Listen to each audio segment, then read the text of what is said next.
Hello friends, दो देश जिनकी सीमाएं भी नहीं मिलती फिर भी दुश्मनी इतनी गहरी है कि पूरी दुनिया की धड़कन तेज हो जाती है। आखिर क्यों ईरान और इजराइल एक दूसरे के खिलाफ खड़े हैं? क्या ये सिर्फ राजनीति है या इसके पीछे एक लंबी और छुपी हुई कहानी है? आज हम जानेंगे इस दुश्मनी की पूरी सच्चाई। बहुत कम लोग जानते हैं कि एक समय ऐसा भी था जब ईरान और इजराइल के रिश्ते अच्छे थे। 1948 में जब इजराइल एक देश बना, तब ईरान उन मुस्लिम देशों में से एक था जिसने उसे मान्यता दी। दोनों देशों के बीच व्यापार, तेल और सुरक्षा सहयोग भी था, लेकिन सब कुछ बदल गया 1979 में। 1979 में हुई ईरानियन रिवॉल्यूशन ने ईरान की राजनीति पूरी तरह बदल दी।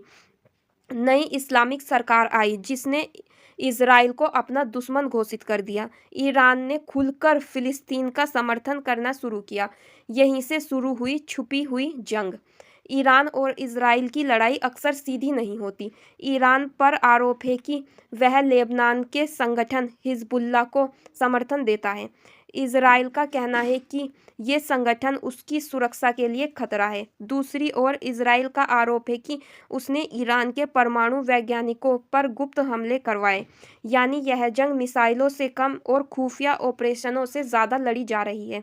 ईरान का न्यूक्लियर प्रोग्राम इस दुश्मनी का सबसे बड़ा कारण है। इजराइल को डर है कि अगर ईरान परमाणु हथियार बना लेता है तो उसका अस्तित्व खतरे में पड़ सकता है। इजराइल पहले भी अपने दुश्मनों के न्यूक्लियर ठिकानों पर हमला कर चुका है, इसलिए दुनिया को डर है कहीं इतिहास खुद को दोहरा न दे।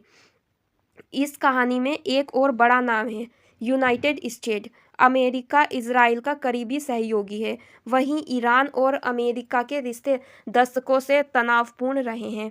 अगर ईरान और इजराइल ने खुली जंग होती है तो अमेरिका का शामिल होना लगभग तय माना जाता है, और अगर ऐसा हुआ तो मामला सिर्फ दो देशों तक सीमित नहीं रहेगा। पिछले कुछ सालों में ड्रोन हमले, मिसाइल हमले और साइबर वार बढ़े हैं। कभी सीरिया के ठिकानों पर हमला, कभी समुद्री जहाज़ों पर रहस्यमयी हमले।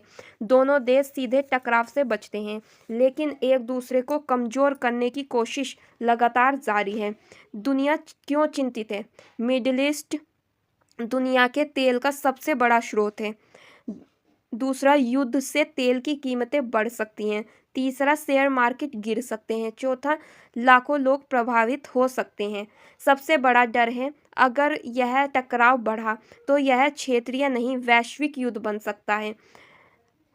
तीन संभावनाएं हैं: तनाव यूं ही चलता रहे बिना पूर्ण युद्ध के। दूसरी, सीमित हमले बढ़ जाएं। तीसरी, फिर कूटनीति से समाधान निकल आए।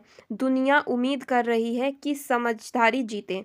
ईरान और इजराइल की दुश्मनी सिर्फ आज की खबर नहीं है, यह दशकों पुरानी राजनीति, विचारधारा और शक्ति संतुलन की कहानी है। यह जंग दिखाती कम है, लेकिन असर पूरी दुनिया पर डाल सकती है। अब सवाल यह है, क्या यह छुपी हुई जंग खुली लड़ाई में बदलेगी या इतिहास एक और टकराव टालते हुए दिखेगा? अगर मेरी यह वीडियो पसंद आए, वीडियो को लाइक करें और चैनल को सब्सक्राइब करें। Thank you.